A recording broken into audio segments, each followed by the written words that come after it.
Welcome to a ScotGems webcast. My name's Harry Gladstone. I'm joined by Tom Prew, who's the lead manager of the Trust. Tom, if we can just start, for anyone who might be approaching the Trust for the first time, could you just explain what the point of ScotGems is? Sure. The idea of ScotGems is that there's a subset of small, really interesting emerging market companies, which, if you were to own them in a typical pooled fund, a typical mutual fund, it would be unsafe for clients to own them through reasons of liquidity, potential currency risks, so on and so forth. But that these sorts of ideas in an investment trust structure, where day-to-day liquidity is not paramount, could be really interesting to own for clients over the long term. So ScotGems was set up with a specific aim to use the advantages of an investment trust to try and get superior outcomes for owners of shares in the investment trust. It seeks to own a fairly concentrated list of these small companies, partly because we'd like to back our best ideas, but also because, again, day-to-day liquidity is not the be-all and end-all for the trust. Tom, thank you. That's a really good introduction. Now, my own view is that it's the best way of understanding the Trust is by looking at companies in the portfolio. You wrote about Prodia in your interim report this summer. So can you maybe just tell us a bit more about Prodia now? Sure. This was a company, an Indonesian company, which we added to the trust earlier this year. And it's exactly the sort of business that we would really love to own for as many clients as we could. However, because of the small size of the company, it's really only an investment trust that could have a meaningful position in the company. And the company Prodia itself is a diagnostics company, a healthcare diagnostics company. And we've seen these as very successful businesses in many emerging markets that we look at, including Egypt, where the trust owns a similar business, as well as in India, as well as in Brazil and some other countries too. The reason why they can be really interesting businesses is because they're not capital intensive. A company such as Siemens or Roche provide you with one or two of the clever gizmos that do the tests and then make their money back by selling you the ingredients, the reagents, and so on over time. So these businesses can grow pretty quickly, and they can grow with very limited capital. And really, the difficulties with the business are about management, where we like to think we have some ability to find the right sorts of talents. And I suppose also in terms of navigating regulation, navigating corruption, making sure that you're delivering a good enough service to compete against private sector providers and also against the state where relevant. So Prodia really fits a lot of the criteria that we're interested in, and as a very small company, it's exactly perfect for an investment trust. The family who control the company, they're very good in the sense that we like long-term owners. We like people who have their own net wealth invested in companies. From a liquidity perspective, it further reduces the liquidity of the company and makes it exciting for an investment trust, but impossible really for a typical open-ended mutual fund. Thank you, Tom. That's really useful. You talked about governance, and I think in the past you've talked about state ownership. China's definitely been in the news recently. So can you maybe make some comments on China and also just talk about any Chinese exposure in the trust? Sure. I sort of sometimes wonder whether we're unqualified or totally unqualified to talk about China because we have so little client money there, or whether recently we've become a little bit more qualified as some of the risks apparent in the Chinese economy and from Chinese politics become more evident.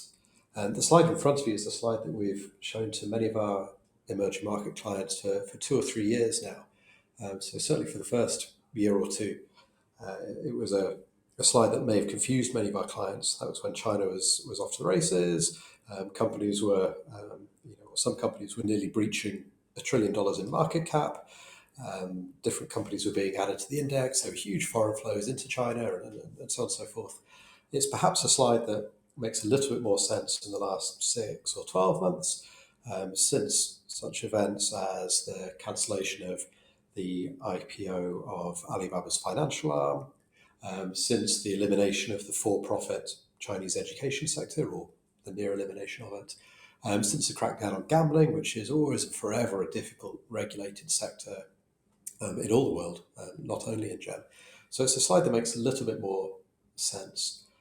For us, when we're thinking about businesses in China, we don't really think about them differently from how we would do in other countries, including in terms of governance.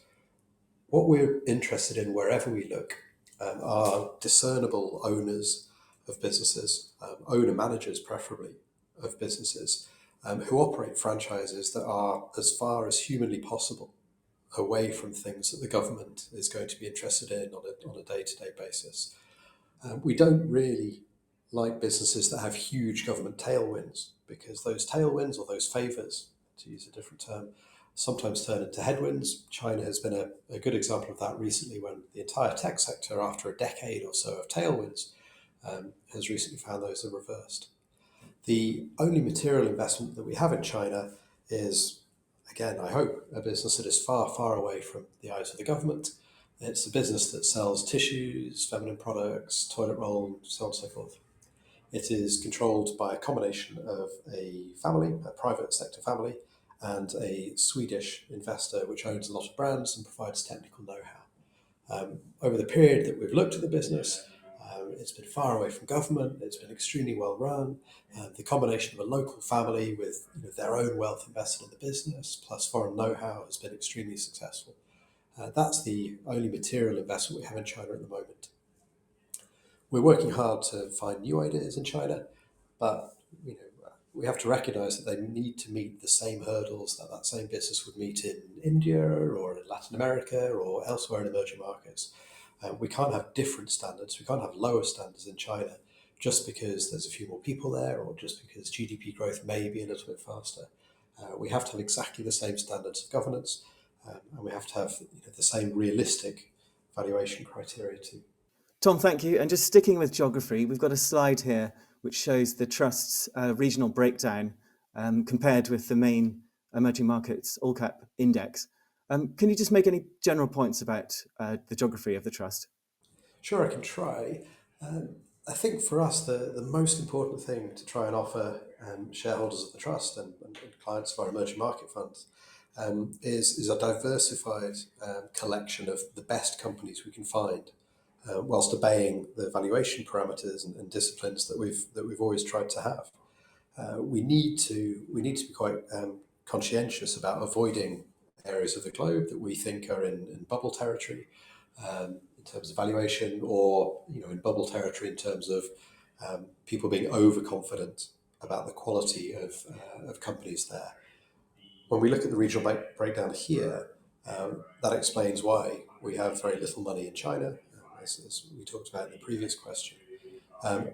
Because China is such a large part of the index, having very little money in China tends to make it look as if you love almost every other part of the world, because that's a good 30% of the index that has landed elsewhere. There are, however, 2 or 3 countries where we found it fairly easy to find high quality companies at acceptable valuations. And the 2 or 3 I'd mention would be Mexico, where we own 3 private sector businesses, all far away from the government, all at acceptable valuations, and 2 of them net cash as well. We found some ideas that we really like in South Africa, a country where, even though the economy isn't necessarily the world's finest, the quality of management is consistently high. And then the third place I'd mention is India, which is more challenging in terms of valuation, but in terms of the quality of owners of businesses and the long-term growth potential of franchises, is about as good as it gets in emerging markets. Tom, thank you. And just on diversification, your largest country exposure, India, are you happy that you're suitably diversified there? In India, yeah, certainly. We have nearly 15% of the trust invested in India, which I think is, as a single country weight, is fine. What's more important about what we own in India? Well, there's 2 things that are more important. Firstly, that the businesses are actually good businesses, which I'm confident about. But secondly, that they're diversified themselves in terms of what they do, and also in terms of where they make their money. So there's 2 businesses in particular, which would be very export focused.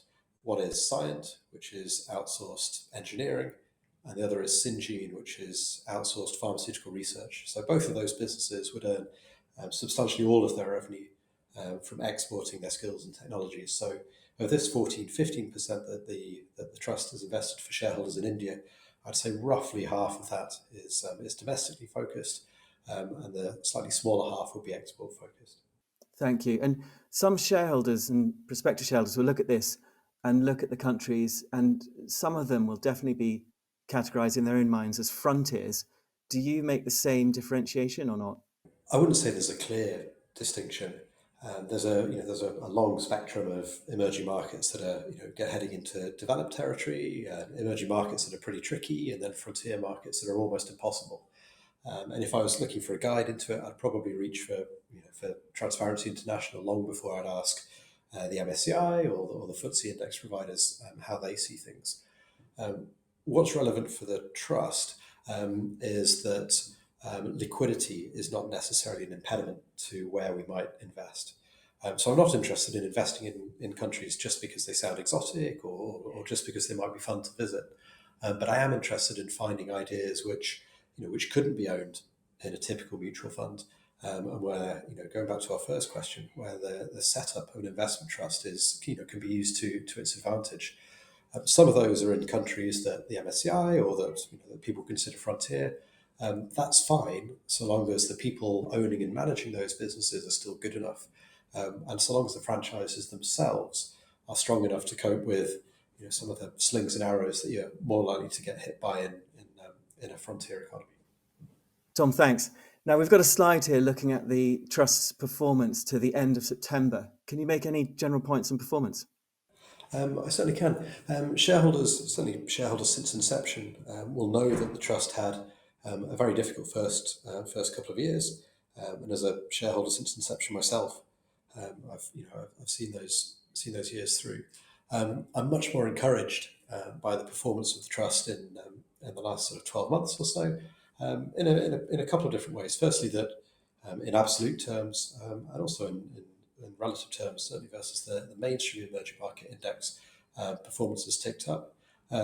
What I'm much more happy with is the quality of the companies that we have in the portfolio today, which I think, compared to one or two of the holdings that maybe we had 2 or 3 years ago, I think the quality of holdings has improved a little. I think the robustness of the earnings of some of the businesses has improved. We've taken out 1 or 2 turnaround investment cases and added 1 or 2 stronger family-owned businesses with nice long track records of growth. So that's what I'd say is for me is the most important thing about the trust at the moment.